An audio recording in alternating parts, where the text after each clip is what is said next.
사랑하는 가족 여러분, 우리는 매년 7월 달, 8월 달을 선교의 달로 정하고 특히 7, 8월 달은 해외 열방 선교에 대해서 우리가 초점을 맞추면서 그리고 거기에 대한 교회의 역할 그리고 또 함께 열방 선교 그동안 아우르치를 나갔잖아요. 아우르치에 초점을 맞춰 가지고 우리가 함께 한 달 정도 그렇게 중점적으로 여기에 초점을 맞추고 말씀도 나누고 행사도 하고 있습니다.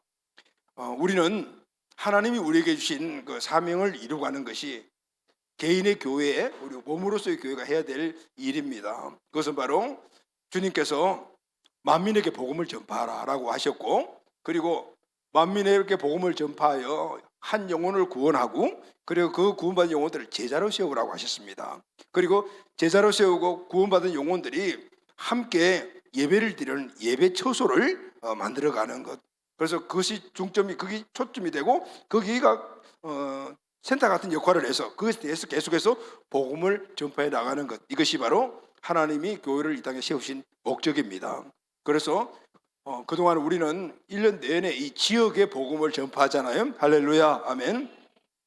요즘 우리 교회에 지역 전도팀이 굉장히 활성화되어 있습니다. 특히 우리 박정 집사가 지역 전도를 나가서 지역 전도하는 그 영상을 찍어가지고 이렇게 계속 SNS 올리잖아요. 그러면은 저는 그것을 인스타에 올린 걸 받아가지고 페이스북에도 올리거든요.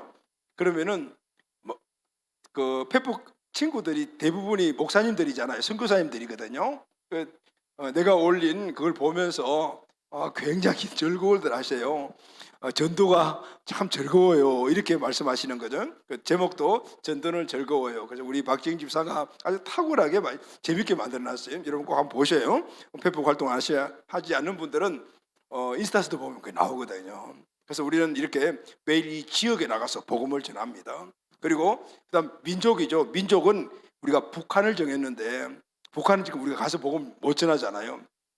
그래서 앞으로 남북이 이렇게 같이 통일이 되면은 어느 지역에 가서 복음을 전할까라는 것을 우리 구성하면서 특히 탈북해 오신 분들, 이제 그분들과 관계를 갖는 이런 지금 계획을 하고 있고, 그런 기관과 계속해서 우리가 함께 지금 그 말씀 이야기를 나누고 있습니다. 때가 되면 그분들을 우리 교회에 오게 해서 우리 교회에서 훈련 받고, 그리고 남북이 통일되면은 자기의 고향으로 보내서 그곳에서 교회를 세우는 것, 이게 우리가 열방전의 민족 복음화, 그러니까 북한 복음화에 대한 계획입니다. 그리고 열방 복음화는 지금 계속해서 그동안 10번의 아울치를 걸쳐서 드디어 하나님께서 올해 3월 1일 날 필리핀 베델 비전교회를 세우게 하셨습니다. 할렐루야, 아멘. 이제 그동안에 이곳저곳 다니면서 우리가 아우리치 사역을 하면서 하나님이 필리핀 베델 비전교회를 어디 세우라고 하시나, 이걸 우리가 탐색을 했죠.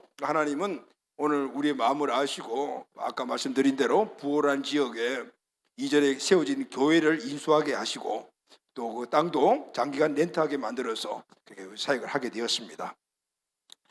지역과 민족과 열방 땅에 가서 복음을 전하고 제자를 세우는 것은 해도 되고 안 해도 되는 일이 아니고, 구원받은 교회인 저와 여러분, 그리고 함께 모인 몸으로서의 교회를 이루고 있는 모든 그리스도의 몸인 교회들은 오늘 지역과 민족과 열방에 가서 복음을 전해서 영혼을 구원하고 그들을 제자를 세우며 예배 처소를 통해서 예배를 드리고 또 다른 교회를 개척해 나가는 이 일은 우리에게 주신 절대적인 사명입니다. 할렐루야, 아멘.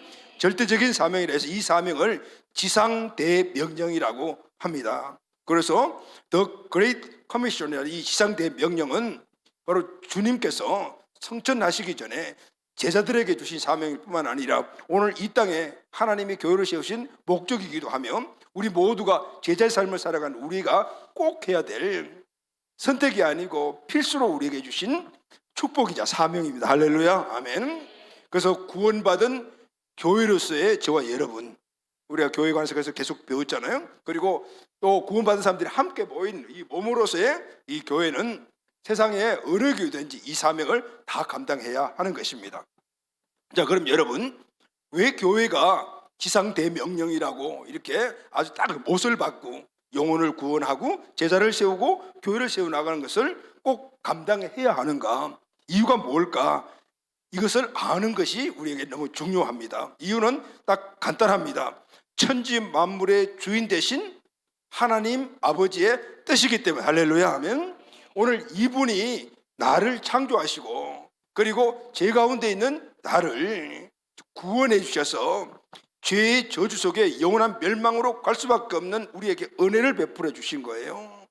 그리고 나와 똑같은, 이전에 나와 똑같은 사람들에게 가서 복음을 줘서 너와 똑같은 그런 구원받는 자로 만들어라 하는 이것이 바로 지상대명령이고, 이 일을 하기 위해서 하나님께서 교회를 세우신 거. 할렐루야 아멘.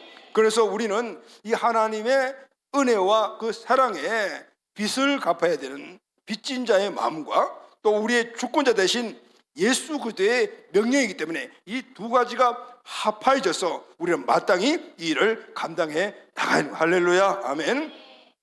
하나님께서 천지 만물을 창조하시고 사람을 만드셨습니다. 아멘. 하나님과 사람 인간은 행복하게 살았습니다. 하나님이 인간을 창조하신 목적은 바로 그것이 하나님과 함께 아내와 남편이 온 가족이 행복하게 사는 것이었어요. 그리고 영생을 누리는 것이 하나님이 인간 창조의 목적이었어요. 그리고 하나님은 사람을 만드신 목적이 함께 하시려고 창조하신 거예요. 그런데 인간이 하나님을 배신했어요. 하나님을 떠나버렸어요. 그래 하나님께서 주셔서 누리던 모든 축복과 행복한 삶을 다 잃어버렸어요. 그리고 하나님을 등지고 다른 아버지를 찾아가 버렸어요. 그게 바로 마귀라는. 자, 이때부터 인간을 만드시고 인간과 영원히 함께 사시며 그 축복을 주시고 축복을 누리는 것을 기쁨으로 보시면서 살려고 하셨던 하나님의 뜻이 좌절되어 버렸을 때 하나님의 가슴앓이가 시작되기 시작했어요. 하나님의 뜻은 하나님이 만드신 인간이 행복하게 사는 모습을 보는 것이 즐거움으로 그렇게 창조하시는데, 이제는 마귀에게 끌려가서 죄 짓고 인생을 엉망으로 살다가 멸망으로 가는 그 모습을 보시니까 마음이 얼마나 아프시겠어요. 이때부터 하나님의 가슴앓이가 시작됐습니다. 그래서 하나님은 생각하고 그렇게 계획을 세우셨겠죠. 바로 한 분뿐인 독생자 아들까지를 이 땅에 보이셔서 우리 인간이 감당해야 될 죄를 대신 십자가에 지게 하심으로 말미암아 이제는 십자가에 달려 돌아가신 예수 그리스도를 구원자 주님을 믿으면은 이전에 행복한 삶을 회복할 수 있는 길을 열어놓으셨어요. 할렐루야 아멘. 그리고 중요한 것은 이때부터 모든 인간들이 예수 그리스도가 구원자 주인이심을 믿고 예수님을 마음속에 영접하고 주인 삶에는 이전에 잃어버렸던 행복들을 이제 누리게 되었습니다. 그런데 여러분, 이 일을 해야 될 사람이 필요하고 이 일을 해야 될 처소가 필요했어요. 그래서 하나님이 이 땅에 바로 신자에서, 우리가 구원받은 신자에서 머물지 않고 제자를 세우라고 하셨고, 이 제자들이 함께 그 처소를 준비해서 그곳에서 복음을 전하는 교회를 세우신 거예요. 할렐루야 아멘. 그래서 이 땅에 세우신 교회는 하나님의 뜻이 들어있고 그리고 또 하나님의 계획이 들어있고, 그래서 하나님의 계획을 실천할 수 있도록 설계된 하나님이 디자인한 교회라는 거예요. 하나님이 교회를 세워서 하나님의 가슴앓이를 해결하는 그 역사를 시작하신 거예요. 할렐루야 아멘. 하나님께서 이 땅에 세우신 첫 번째 교회가 바로 예루살렘 교회였습니다. 지난번에 배운 우리가 지금 복습을 하고 있습니다.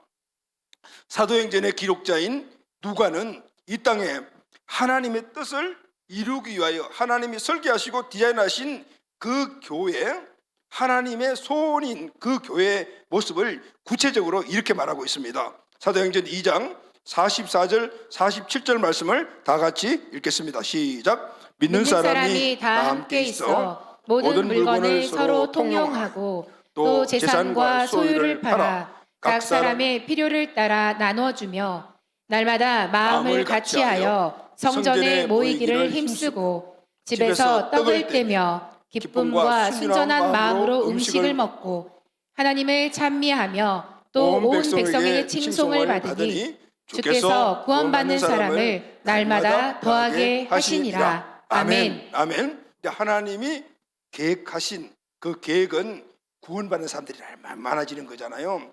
그 구원받는 사람들을 날마다 많이 하기 위해서 하나님이 설계하신 교회, 하나님 교회가 바로 사도행전 2장 44절에 나오는 바로 예루살렘 초대교회 모습이었어요.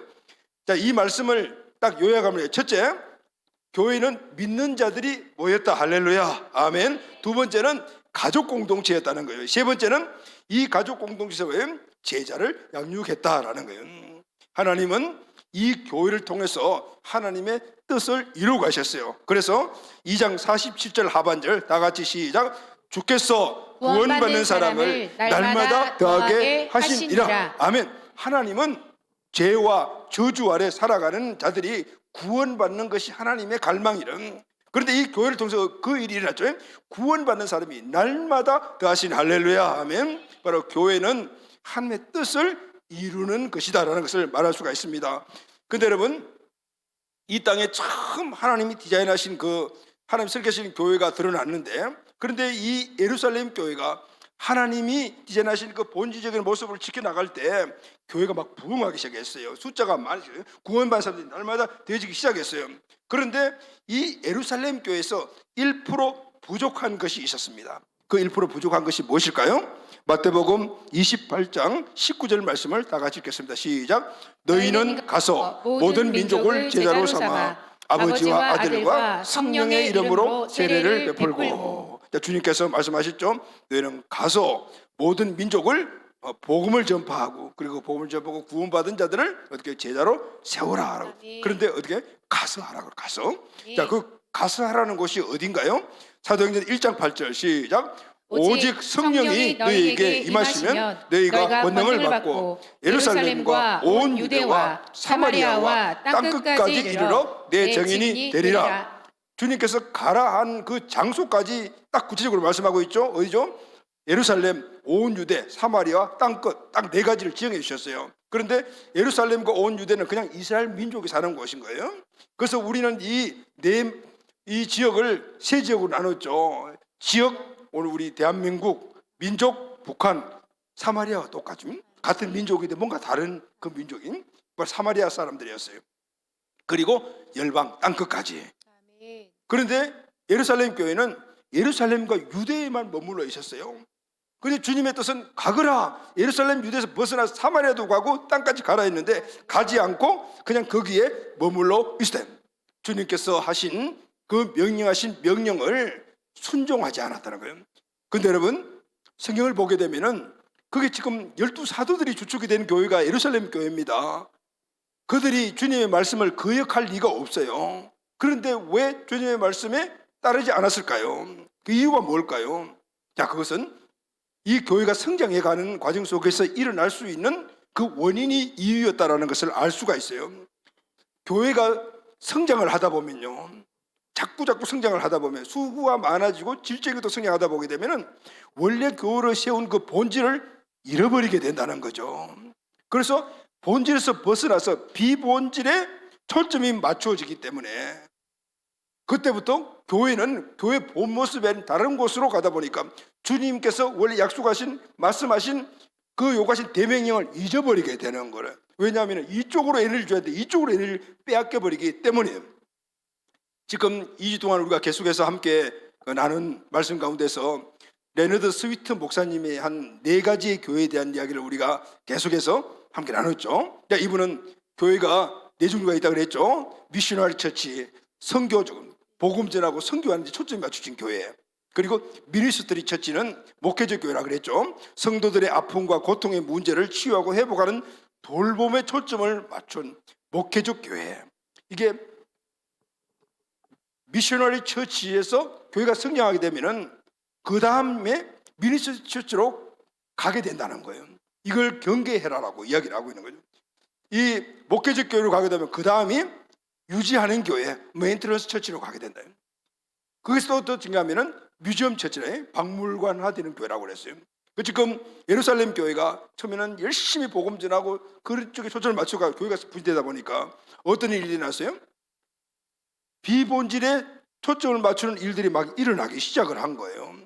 그러다 보니 교회가 미니스트리 처치로 그렇게 바뀌어 버렸어요.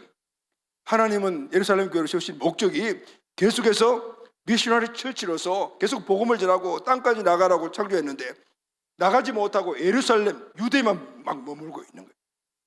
그래서 하나님께서는 이 예루살렘 교회 성도들을 강제로 흩어버렸어요. 이들이 소아시아 지역, 유럽까지, 이탈리아 유럽까지 가서 거기서 흩어져서 가서 뭐 했겠어요? 거기서 예배를 드리기 시작했어요. 그리고 거기서 뭐가 생겼어요? 교회가 생겼어요. 할렐루야, 아멘.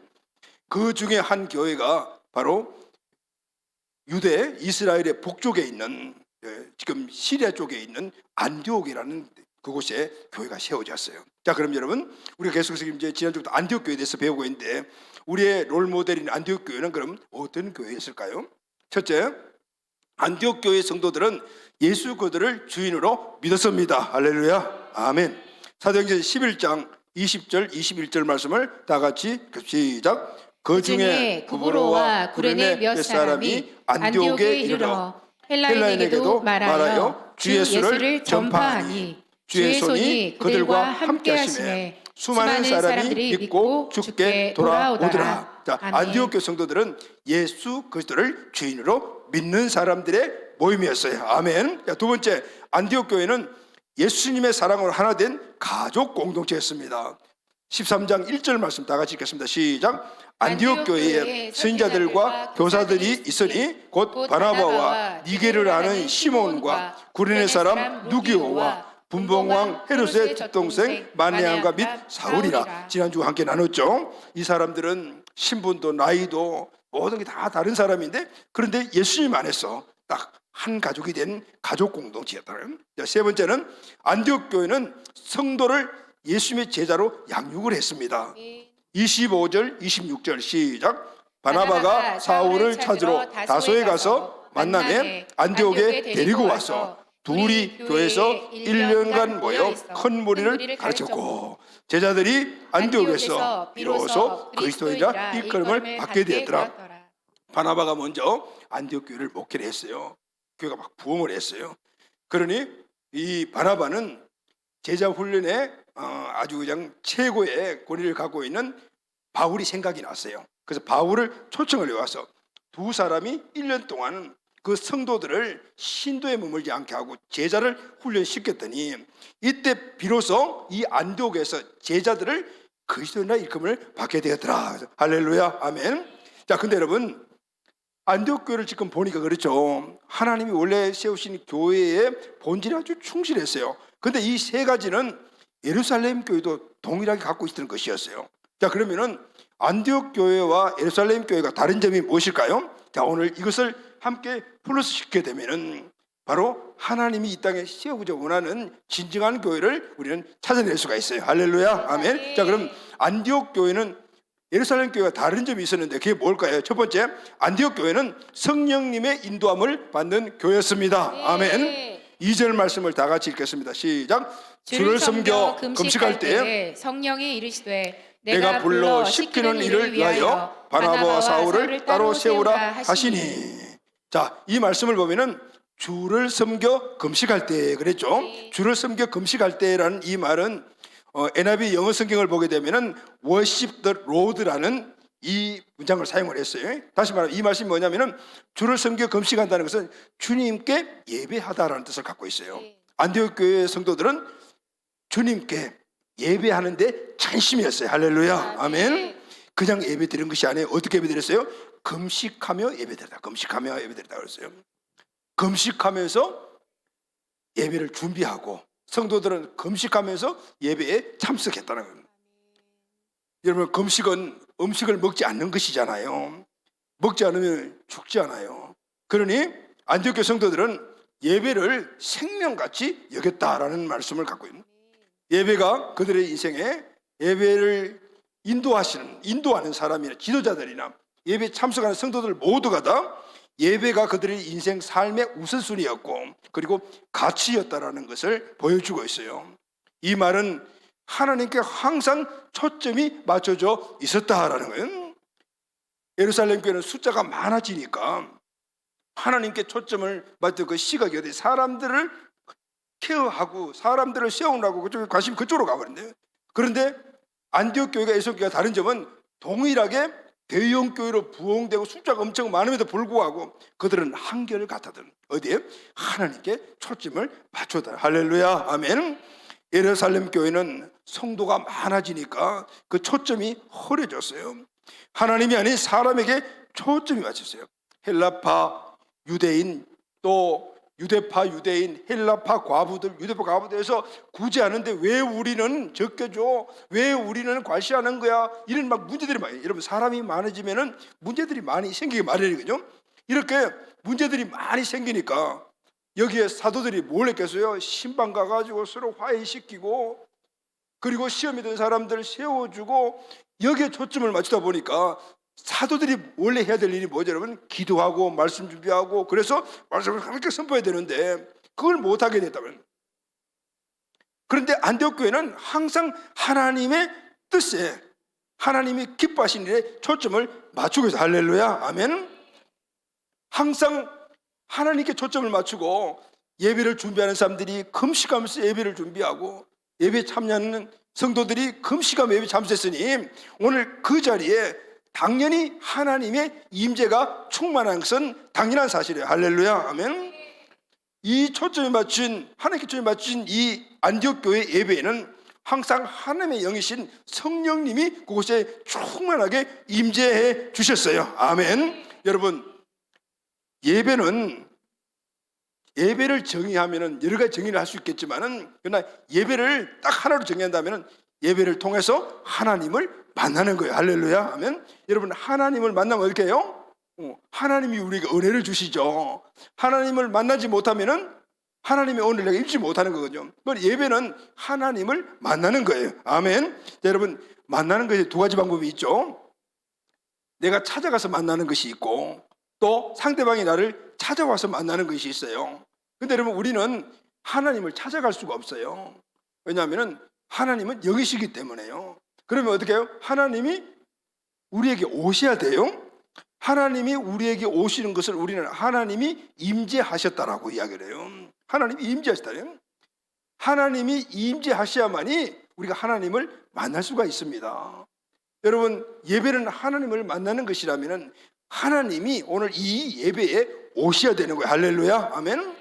그래서 예배의 치유스는 하나님의 임재입니다. 아멘.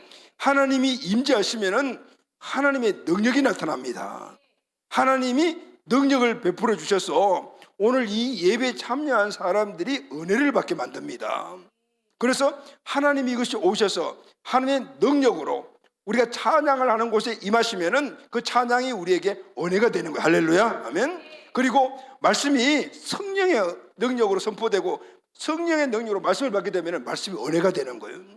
기도할 때 하나님이 오셔서 그 능력의 은혜를 베풀어 주시면은 하나님의 음성을 들을 수가 있게 되고 하나님의 뜻을 우리가 알게 되는 거예요. 그러니까 기도하면 은혜가 되는 거예요. 할렐루야, 아멘.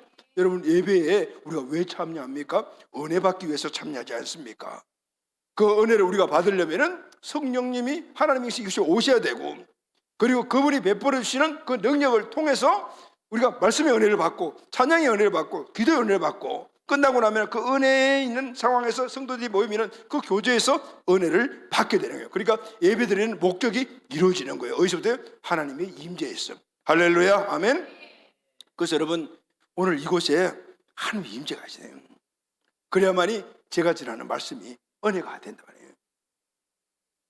우리는 교회 개척 이래 오늘까지 하나님의 임재 영광이 넘치는 예배를 위해서 최선을 다하고 있습니다. 물론 부족한 부분도 있겠지만은 그러나 열심히 우리가 준비를 하고 있어요. 왜냐하면은 예배에 오신 우리 성도님들이 은혜를 얻어야지 또 내 성도님들의 삶 속에서 우리가 그 힘으로 승리를 얻을 수 있기 때문입니다. 할렐루야, 아멘. 그래서 여러분, 예배는 항상 예배팀들이 설교자를 이시해서 찬양팀, 예배를 베푸는 대표 기도팀까지, 대표 기도하는 분까지 모두 철저하게 준비를 해야 돼요. 그것을 바로 이곳에 임재하시는 그분이 하나님이시기 때문에, 우리가 하나님이 이곳에 오신다라면 우리가 대강 거성거성 할 수가 있겠어요? 최선을 다해서 하나님의 임재를 우리가 갈망하면서 예배를 그래서 준비해야 되는 거예요. 안디옥 교회는 그 하나님의 임재를 위해서요, 예배자나 예배를 드리는 사람 모두가 다 금식하며 예배에 임했다라고 이야기를 하고 있어요. 사람들은요, 대부분 성도님들이 그래요. 말씀과 찬양의 은혜 받기를 갈망해요. 저와 여러분 다 마찬가지잖아요. 우리는 말씀에도 은혜 받고 찬양에도 은혜 받고 싶어해요. 그런데 이런 생각을 갖고 있어요. 누군가가 내게 은혜를 끼쳐 주어야 한다라는 생각을 갖고 있어요. 그래서 어느 유명한 찬양팀이 은혜가 된대. 그럼 그렇게 찾아가는 거예요. 어떤 목사님은 설교가 은혜가 된대. 그 목사님 설교를 유튜브 보고 또 그런 교회를 찾아가기도 해요. 그리고 그 찬양 예배 드리고 나는데 은혜 받았어. 그 목사님 설교도 그래 은혜 받았어. 이렇게 좋아한다 그 말이에요. 근데 여러분, 중요한 것은 은혜 받았다가 아니고 그 은혜 받은 이후에 그 은혜 받았다고 말하는 분의 삶의 변화가 있냐 없냐, 이것이 중요한 거예요. 만약에 은혜를 받았다고 말은 했지만은 그 삶의 변화가 없고 이주가 똑같다라면은 잠시 귀를 즐겁게 했거나 아니면은 내가 어떤 마음에 어려운 부분이 있었는데 그 말씀이나 그 찬양이 내 감정에 위로가 되었을 뿐이다라는 거예요. 그래서 우리는 중요하게 예배를 진행하는 준비하는 분도 중요하지만은 예배 참여하는 우리도 준비하고 가야 돼. 할렐루야, 아멘. 그래서 여러분, 영유아, 어린이 예배, 청소년 예배, 장년 예배, 전통 예배, 열린 예배 할 것 없이 예배의 핵심은요, 예배가 어떤 종류 예배드리냐, 나이 많은 사람들만 모아서 예배 드리고 젊은이들만 예배 드리고 이게 중요한 게 아니에요. 뭐가 중요하면은 그 예배의 핵심은 하나님의 임재가 있냐 없냐, 이게 중요해요. 우리는 흔히 예배를 본다라는 말을 많이 하는데 이 말도 맞아요. 예배 보는 분들이 되게 많아요. 본다라는 말에 관람한다라는 것이죠. 많은 사람들이 예배를 관람하는, 본다면, 여러분 음악회나 콘서트에 가서 보면 공연자가 있고 관람자가 있죠. 강단에 서는 공연하는 사람들이 있고 객석에는 그것을 보는 관람자들이 그것에 구경을 해요. 그러나 여러분, 예배는 본다, 관람하는 것이 아니에요.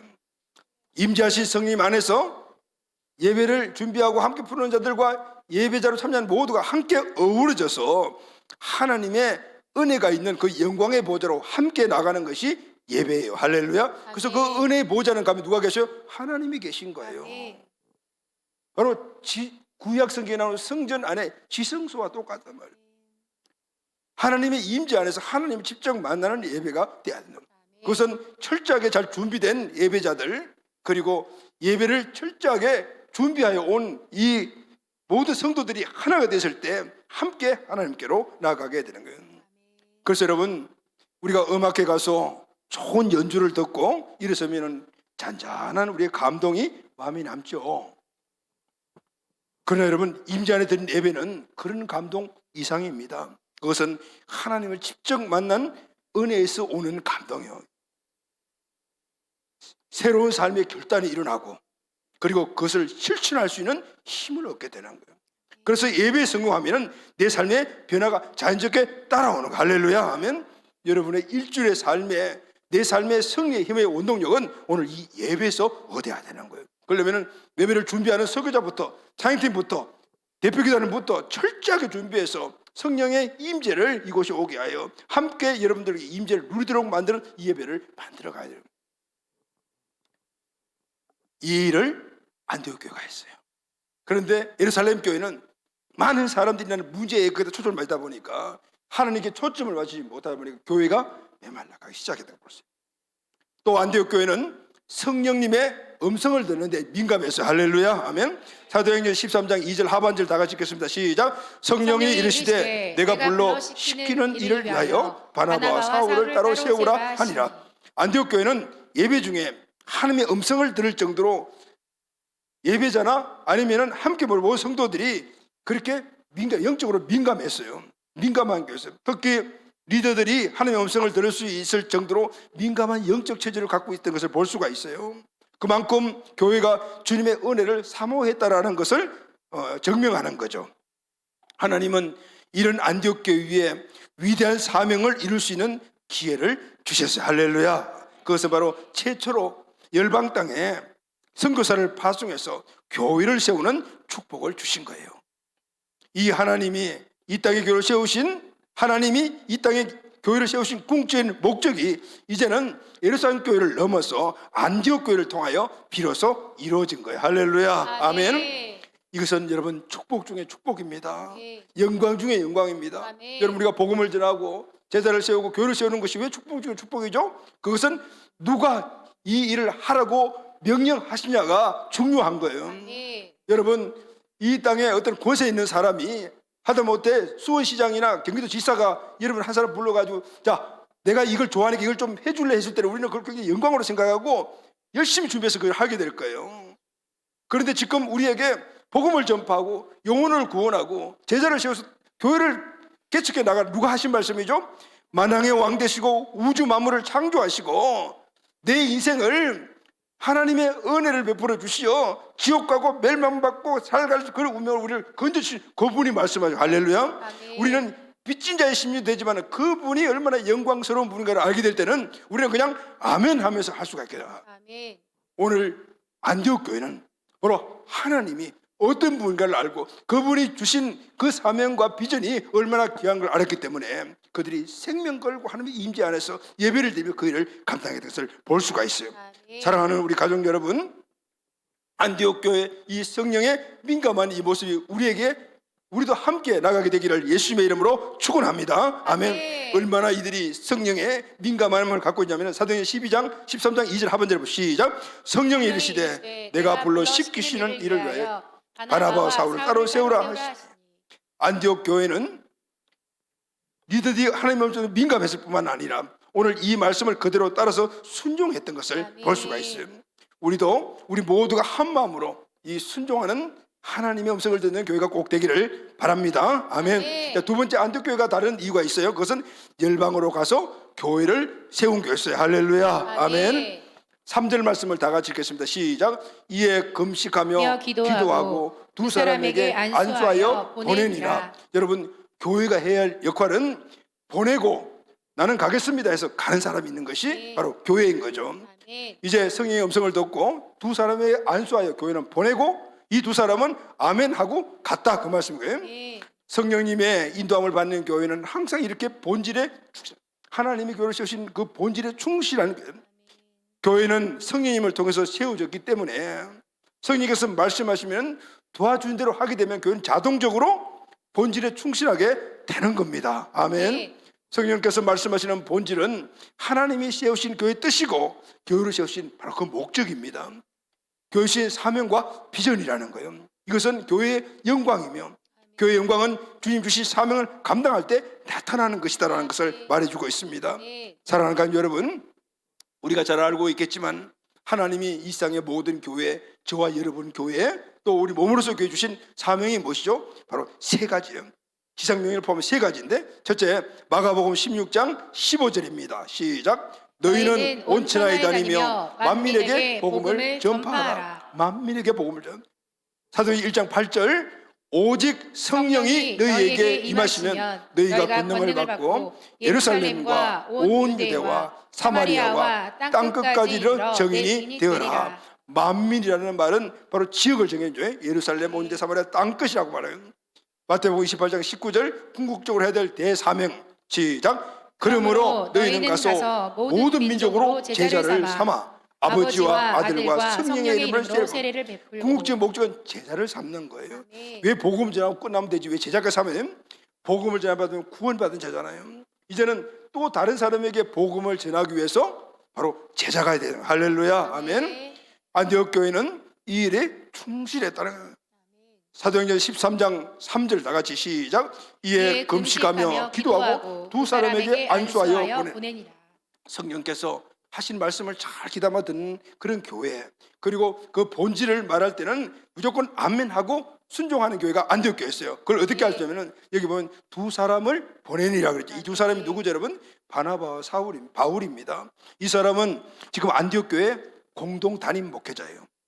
이 두 사람을 통해서 교회가 부흥을 했고 지금도 막 부흥하고 있는 중이에요. 없으면 안 되는 리더십들이에요. 이 두 사람을 보내라고 한 거예요. 근데 안디옥 교회는 이 성령의 음성을 듣자 어떻게 했어요? 주님 왜 하필이면은 우리 교회에서 제일 중요한 두 사람 보내라 하십니까? 이 두 분이 없으면 지금 막 우리가 교회가 막 부흥하고 있는데 안 됩니다. 다른 사람 보내면 안 되겠습니까? 이런 말을 한 사람이 없었다는 거죠. 이들 모두는 성령께서 하신 그 말씀을 듣자마자 그 사실에 적시 순종했다. 할렐루야. 아멘. 안디옥 교회는 주님이 주신 사명과 비전이 확실했어요. 할렐루야. 아멘. 사람 중심이 아니고 사명과 비전 중심이었다는 거예요. 교회는 지역 민족을 넘어 열방으로 가서 교회를 세워야 한다. 이것을 확실히 알고 있었어요. 그래서 안디옥 교회 성도들은 사명과 비전을 이루는 길이라면 무엇이든지 희생할 각오가 되어 있었어요. 무엇이든지 다 드릴 각오가 되어 있어요. 그래서 안디옥 교회는 열방의 최초로 바로 담임 목회자를 선교사로 파송하는 교회가 되었다. 할렐루야. 아멘. 하나님이 이 교회를 사용하신 거예요. 자, 그럼 여러분 여기서 우리가 의문이 하나 들 수가 있어요. 왜 하나님께서는 안디옥 교회 안에 훌륭한 그런 그 지도자들도 많이 있었을 건데 해필은 꼭 바나바와 바울 담임 목회자를 열방으로 보내셨을까 하는 생각이 들지 않습니까? 사도행전 13장 우리가 지금 보고 있는데 13장을 시작으로 해서 본격적으로 이제 복음이 막 열방에 전파되는 과정이 쭉 나와요. 여기에는 이제 주인공이 바뀌어요. 그전에는 사도들이 주인공이 되었다가 그리고 이제는 바나바가 중간에 잠깐 나왔다가 이제는 바울의 사역이 이후로 쫙 진행이 돼요. 사도 바울은 1차, 2차, 3차 전도 여행을 통해서 소아시아 지역, 유럽 지역에 가서 복음을 전파하고 제자를 세워서 교회를 세워요. 그런데 중요한 사실은 안디옥 교회는 이 바울과 바나바를 보냈는데 근데 성경을 보게 되면 우리가 생각할 때는 바울만 다녔구나 이렇게 생각하지만 그게 아니에요. 이 두 사람만 보낸 것이잖아요. 두 사람이 처음 시작했다가 나누어지죠. 그리고 이후에는 바울이 복음을 전하는데 그런데 바울이 복음을 전할 때 보면은 항상 바울과 함께하는 전도팀이 있었어요. 사도행전 13장 13절 다 같이 읽겠습니다. 시작. 바울과 및 동행하는 사람들이 바보에서 배 타고 밤빌리아에 있는 버가에 이르니 요한은 그들에게서 떠나 예루살렘으로 돌아가고. 자, 여기 보면 바울과 및 동행하는 사람들 그랬죠. 그러니까 바울 혼자 다니면서 복음을 전한 것이 아니고 바울의 선교팀이 있었다 그 말인 거예요. 여러분 팀은 연합된 그 힘이 있잖아요. 여러 사람들이 모이기 때문에 복음을 전하는 데는요 혼자 힘으로 어렵다는 거예요. 왜냐하면 세상의 왕 마귀는 강력하기 때문이에요. 그래서 팀이 필요한 거예요. 우리 개인으로서 교회가 물론 신앙생활을 할 수 있지만은 마귀의 공격에 팍팍 넘어 떨어지는 거예요. 사명을 이루기가 어려워요. 그래서 몸으로 교회가 있어야 되는 거예요. 이 바울의 전도팀도 보면은 한 팀이 이루어지는 걸 볼 수 있어요. 바울 혼자가 아니었다 그죠? 자, 그리고 사도행전 13장 4절 하반절 다 같이 시작. 실루기아에서 내려가 거기서 배 타고 구브로에 가서. 자, 우리가 보통 선교사님 파송한다 그러면 어떻게 해요? 어떤 한 선교사님 훈련을 받고 어떤 지정된 나라에 가서 거기에서 처를 정하고 교회를 세우고 하면서 거기서 복음을 전하고 평생 거기서 목회하는 거 우리가 선교 개념을 갖고 있잖아요. 근데 바울의 선교 이 전략을 보면 그렇지 않아요. 지금 한 팀이 가서 복음을 어디 곳에 전했죠. 그러면 거기서 복음을 전하고 오늘 그곳에서 복음을 듣고 구원받은 사람들이 제자를 세우고 그리고 가정에서 예배 처소를 만들어 그 제자를 세운 제자들 중에서 한 명을 후계자로 삼고 그에게 목회권을 주는 거예요. 그리고 이 팀들은 또 다른 지역으로 가요. 그래서 또 가서 똑같은 일들 하는 거예요. 그러면 그게 세워진 교회는 뭘 할까요? 그 지역에서 또 복음을 전하는 거예요. 그래서 그 지역 전체가 복음화되도록 하는 이 선교 전략을 사도 바울이 전해요. 할렐루야, 아멘. 네. 그래서 보면은 바울과 동한 사람들이 바보에 가서 밤빌리아로 가고 실루기아에 가고 구브로에 가고 자꾸 옮겨가면서 복음 전하고 그리고 제자를 세우고 교회를 세우고 그게 후계자를 세우고 또 다른 데 가고 이렇게 하면서 순회하면서 전도했다라는 것을 보세요. 그래서 바울의 이 선교 전략은 순회 전도팀 전략이었어요. 사도행전 14장 25절 26절 상반절 말씀을 다 같이 읽겠습니다. 시작. 말씀을 버가에서 전하고 아달리아로 내려가서 거기서 배 타고 안디옥에 이르니. 자, 맨 마지막에 어디 안디옥이 또 나오죠. 뭐냐면 한 바퀴 삥 둘러가지고 복음을 전하고 다시 안디옥 원래 본교회로 돌아왔다라는 거예요. 그러니까 우리가 일반적으로 생각하는 그런 선교가 아니고 이 바울의 선교 전략은 순회하는 선교예요. 각각의 지방에 가서 그 지역을 복음화시키는 센터로서의 교회를 세우고 또 가세우고 또 가세우고 이렇게 했다는 걸 볼 수 있어요. 자, 여러분 사도 바울 일행은 소아시아와 유럽 초입인 마게도냐에 가서 순회하면서 복음을 전했어요. 그래서 아멘. 거기서 교회를 세웠죠. 네. 그런데 그 교회가 어떤 교회였어요? 모두가 다 예배 처소가 가정이었어요. 가정의 예배 처소를 이 사람을 구원했어요. 이 사람이 구원받았어요. 또 봤어요. 이 사람들이 모여서 예배를 드려야 되잖아요. 그 예배 드리는 처소가 다 가정이었다는 거예요. 네. 그래서 초대교회는 모두가 가정교회에서 가정에서 예배를 드리는 교회였다는 거예요. 예루살렘 교회가 그랬고 안디옥 교회도 처음 그렇게 시작했고 사도 바울이 가서 전하는 모든 곳곳의 교회들이 다 가정의 예배 처소로 삼고 그곳에서 예배를 드리고 그것이 센터에 꼴라해서 계속해서 또 다른 곳으로 보내서 그곳에 교회를 세운 이런 선교 전략이 있었다는 것이에요. 골로새서 4장 15절 말씀 다 같이 한번 선포합시다. 시작. 라우디게아에 있는 형제들과 눈바와 그 여자의 집에 있는 교회문하고. 자, 여기 보면 라우디아 지역에 교회를 세웠는데 그 교회가 어떤 교회예요? 그 여자의 집이니까 그 여자는 룸바라는 여자예요. 룸바라는 여자의 집이 교회였다라면, 근데 이 룸바는 라우디게아 현지인이에요. 그러니까 이 여인이 그 교회의 리더였다는 거예요. 또 사도행전 16장 14절 15절 말씀을 다 같이 시작. 두아디라시아에 있는 자색 옷감 장사로서 하나님을 섬기는 루디아라는 한 여자가 말을 듣고 있을 때 주께서 그 마음을 열어 바울의 말을 따르게 하신지라. 그와 그 집이 다 세례를 받고 우리에게 청하여 이르되 만일 나를 주 믿는 자로 알거든 내 집에 들어와 유하라 하고 강권하며 머물게 하니라. 우리가 잘 알고 있는 빌립보 교회가 세워진 과정이죠. 빌립보 교회는 이 옷감장수 아주 돈 많은 루디아라는 여인 집에서 시작돼. 할렐루야. 그곳이 센터가 되어서 이 빌립보 전체 복음을 전하고 각곳의 교회를 세워지는 이런 역사가 있었다라는 것을 볼 수가 있어요. 자, 여러분, 우리 교회도 아우치를 통해서 지금 벌써 이미 필리핀에 우리 가족들 사람들이 만들어졌잖아요. 그리고 그들이 이제 함께 예배드릴 처소를 하나님께서 우리에게 주신 거예요. 그것이 앞으로 필리핀에 우리가 복음을 전하는 뭐가 돼요? 센터가 되어서 그곳에서 앞으로 200명의 제자를 세워서 20개의 필리핀 비전 교회를 각각 지역에 세워나가는, 이것이 바로 우리가 교회에 하는 이 선교 전략은 바로 사도 바울의 이 선교 전략을 그대로 실천하고 있다는 것을 말씀해 주고 있는 거예요. 사도 바울은 전도팀들과 함께 3차에 걸쳐서 전도행을 하면서 열방 땅에 교회를 세웠어요. 그리고 현지인 제자를 세워 또 교회를 맡겼어요. 그리고 또 바울팀은 다른 곳에 가서 또 거기서 교회를 세우고 현지인 제자에게 맡겨 또 가고, 이렇게 하면서 각 지역들마다 거기서 교회가 막 확장되어 나가기 시작했어요. 에베소에 가면은 성경에 에베소 교회가 엄청 크다고 나오죠. 성지순례 가서 에베소 교회가 어디 있어요? 라면은 에베소 교회가 없어요. 왜냐하면은 다 가정에서 모여있던 교회. 그리고 그럼 이 사람들이 한꺼번에 모이는 대예배 축제는 어디서 들었어요? 그러니까 이리 따라오세요. 그러니까 그때는 막 한참 박해가 심할 때였던 것 같아요. 여기서 예배를 드려서 하다 보니까 산골 들어가지고 움푹 파진 곳에 사람들이 모지 못하는 곳에 거기서 가가지고 예배를 드리고, 그리고 다시 와서는 일주일 내내 가정에서 벌써 예배를 드립니다. 그래서 세워진 교회들 성경에 보면은 고린도 교회, 에베소 교회, 데살로니가 교회, 스무나 교회, 도아디라, 사대, 빌립. 우리가 사대 교회 하면은 사대지에 가서 사대 교회가 어디 있어요? 자리라도 보여줘요. 없어. 그게 전부 다 가정에서 드렸던 교회라고요. 할렐루야, 아멘.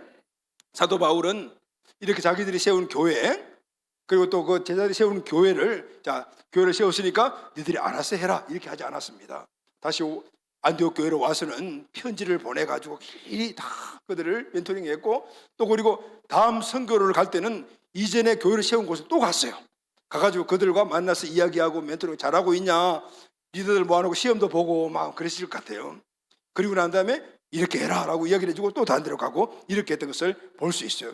이것이 바로 주님께서 오늘 이 땅에 교회를 세우시기 위한 세계 복음화 전략. 할렐루야, 아멘. 자, 그러면 오늘 선교 축제 이제 마지막 날이고 그동안 교회에서 배우고 마지막으로 우리가 바울의 선교 전략에서 배우고 있는데, 이걸 전체적으로 종합해서 한번 요약해서 우리가 한번 기도를 보면서 제가 한번 설명을 드리도록 할게요.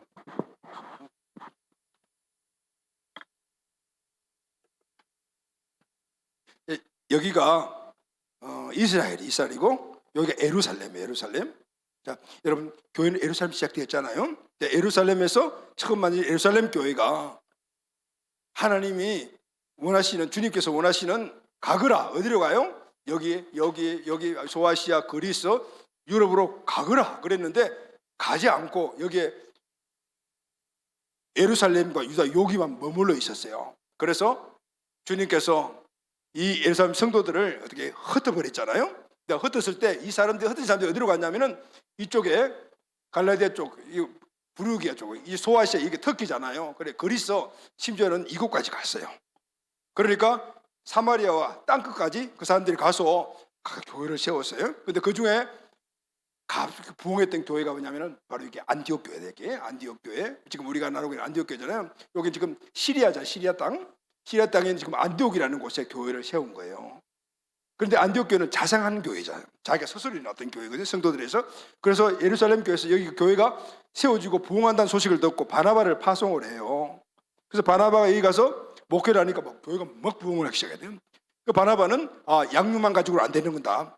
제자 훈련을 해야 되는 거야. 그렇게 생각을 해서 여기 다소가 바울의 고향인데 그때 바울이 여기에 있었어요. 그래서 바울을 데리고 와서 여기 제자 훈련을 시켜서 교회가 부흥해요. 그때 성령께서 바울과 바나바를 선교사로 파송해라라는 이야기를 했죠. 그래서 두 사람이 이제 파송을 받아서 복음을 전하러 가죠. 여기 보면 빨간 게 1차 전도, 그리고 청색이 2차, 녹색이 3차 전도. 4차는 제수의 몸으로 로마로 붙잡혀 갔대요. 그게 4차인데 2차는 1, 2, 3차예요. 그러면은 1차 전도 여행을 그럼 어떻게 했냐면은 안디옥이 시작되죠. 빨간 거예요. 빨간 것을 보면 안디옥이 시작해서 실루게아로 가가지고 어디 가면은 이 구보라는 곳에, 구브로라는 섬에 살라미를 거쳐서 바보, 그리고 버가, 그리고 여기 비시디아라는 지역에 또 안디옥이라는 게 또 하나 있어요. 그러니까 안디옥은 두 개인데 여기는 비시디아 안독, 여기는 수리아 안독이요. 여기서 해서 이고니온, 루스드라, 드베까지 가서 복음을 전하고 다시 백에서 이렇게 가서 왔던 길 다시 가죠. 그럼 가면서 어떻게 루스드라에 세운 교회도 한번 들려봤을 거 아니에요. 그래 잘하고 있냐 이렇게 확인을 하고 갔다 이렇게 와서 버가에서 이쪽 이탈리아로 가서 다시 이렇게 해서 어디로 왔어요? 안디옥으로 돌아왔어요. 또 안디옥에서 좀 쉬고 재충전을 해서 다음에 이제 2차로 또 다시 복음을 전하러 가는데 이번에는 이쪽으로 갔어요. 예전에 이렇게 내려왔는데 이쪽으로 갔죠. 이쪽으로 바로 가서 다소, 드베, 더베는 지난 복음 2차 때 복음 전한 곳이잖아요. 루스드라도 마찬가지고 이고니온, 그리고 비시디아 안독을 걸쳐서 부르기아로 가서 처음에는 이쪽 지역을 복음을 전하려고 했는데 하나님 못 가게 했잖아요. 그래서 여기 가서 이 마게도냐에서 이리 와서 우리를 좀 만나주셔야 하는 환상을 보고 어디로 갔냐면은 유럽의 초입인 이 마게도냐 이쪽으로 올라간 불가리아거든요. 네아폴리, 빌립보, 암비볼리, 또 이게 뭐야? 데살로니가 이렇게 쭉 갔어요. 그래서 그리스까지 갔어요. 그리스 가서 이렇게 쭉 가서 밤모섬을 걸쳐서 에베소에 가서 복음을 전하고 이렇게 쭉 와서 어디로 왔냐면은 예루살렘으로 왔어요. 여기서 이제 이방인에게 복음을 전해서 보고를 했어요. 보고를 하고 다시 안디옥으로 갔어요. 안디옥에 가서 이제는 3차 전도 여행을 가게, 이게 녹색이에요. 쭉 왔던 게 또 가죠. 세운 교회들을 이거 두 번이나 가는 거예요. 가서 교회들이 잘 세워지고 있냐 이렇게 보고 이렇게 가서 쭉 이렇게 사대로 가서 이렇게 이거 다 같은 길들이잖아요. 같은 교회들 가서 멘토링해서 쭉 가서 여기 고린도까지 가가지고 다시 백해서 이렇게 와서 아소로 걸쳐가지고 사모로 걸쳐 에베소 밀레도에 걸쳐서, 밀레도는 성경에도 나와 있죠. 밀레도 와서 에베소 장로들과 이별하는 장면이 나오는데 바로 밀레도에서 그들이 이별하고, 왜냐하면 이제 마지막이거든요. 이렇게 해서 바다를 걸쳐가지고 어디로 오냐면 예루살렘에 와요. 여기서 예루살렘에 잡히죠. 그래가지고 제수가 되어서 이제는 로마로 자진해서 가는, 제수의 몸으로 가면서 어떻게 가냐면 이렇게 해서 무라 이렇게 해서 여기 그레데 섬에서 좀 머물다가 멜리데로 가서 이렇게 해서 로마로 가게 돼요. 자, 여러분 이 그림 보니까 아까 제가 설명했던 게 이해가 되죠?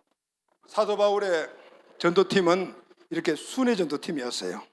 그리고 그곳에 교회를 세우고 아까 말한 대로 여기에 에베소 교회를 세우면 에베소 교회 중심이 이것도 이쪽 이렇게 교회를 세우면서 이 에베소 교회 전체가 복음화되는 이런 선교 전략으로 하나님을 확장시켜 나갔던 거예요. 자, 우리도 이 사도 바울의 선교 전략을 삶아서 하나님이 이제는 필리핀에 자리를 만들어주신 그곳에 우리가 가서 제자를 세우는, 그리고 현지인 목회자를 세워서 그 사람에게 그것을 맡기고 우리 또 다음 이국으로 가서 또 세워서 맡기고 주님 오신 그날까지 저와 여러분이 해야 될 일. 할렐루야, 아멘. 성령께서 안디옥 교회 바나바와 바울을 파송하신 목적이 있어요. 왜 담임 목사인가? 하나님께서 안디옥 교회에 주신 사명과 비전, 그것은 그 담임 목사들에게 주신 사명과 비전인데, 지금 초대교회에 교회 터가 만들어져가는 이런 상황 속에서 그 사명과 비전을 정확하게 가장 강력하게 심어줄 수 있는 사람은 담임 목사의 사명과 비전을, 교회 사명과 비전을 받은 제자보다는 담임 목사가 더 확실하다. 할렐루야, 아멘. 그래서 이 안디옥 교회는 성령께서 바울과 바나바를 파송하라고 하시고요. 자, 이것은 당연한 거예요. 왜냐하면 교회는요, 하나님이 주신 사명과 비전으로 세워졌기 때문에. 할렐루야. 교회를 또 세운다는 것은 그 교회가 하나님 주신 사명과 비전으로 세워지는 거예요. 한 목회자의 어떤 목회관으로 세워지는 것이 아니고 하나님 주신 사명과 비전으로 교회가 세워지니까 그 사명과 비전을 그 교회 목회자에게 주시니까 목회자가 가장 사명과 비전에 젖어 있는 사람이에요. 지금은 온 세계 1세기에는 이제 막 교회가 막 한참 만들어가야 될 틀을 만들기 때문에 무엇보다도 교회의 사명과 비전이 중요하기 때문에, 그래서 하나님께서 안디옥 교회를 사용하시면서 첫 번째 선교사로 바울과 바나바를 사용하시는, 할렐루야, 아멘. 우리가 생각하는 선교 전략과는 다르죠. 우리는 어떤 한 선교사님이 감동받고 선교사의 사명을 자기가 감당해서 생각해서, 아니면 교회가 어떤 그 사람도 세워서, 그래서 어떤 정해진 교회 가서 거기서 자리를 잡고 평생 동안 거기서 목회하면서 거기서 사람들을 세워나가는 이런 선교 전략인데, 물론 그게 잘못된 건 아니에요. 그것도 분명히 복음이 전파되고 그 지역에 복음을 시켰지만은, 그러나 교회가 교회를 세워나가면서 이렇게 팀으로서의 이 선교는 하나님이 이 땅에 마귀가 강력하게 역사하는 이런 환경 속에서 복음을 전파할 수 있는 가장 강력한 선교 전략이라는 것을 알 수 있습니다. 할렐루야, 아멘. 자, 오늘 선교축제 세 번째 주일로 이제 오늘 말씀을 마무리하도록 하겠습니다.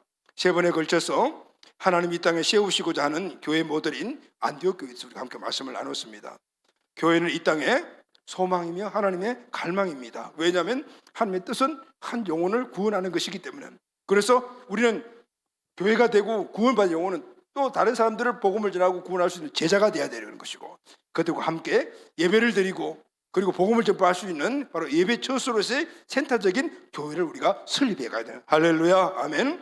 이 주님의 주신 사명을 감당하는 교회 모형은 믿는 자들이 모인 교회, 가족 공동체인 교회, 그리고 제자 삼는 교회, 그리고 지역과 열방에 가서 교회를 세우는 교회입니다.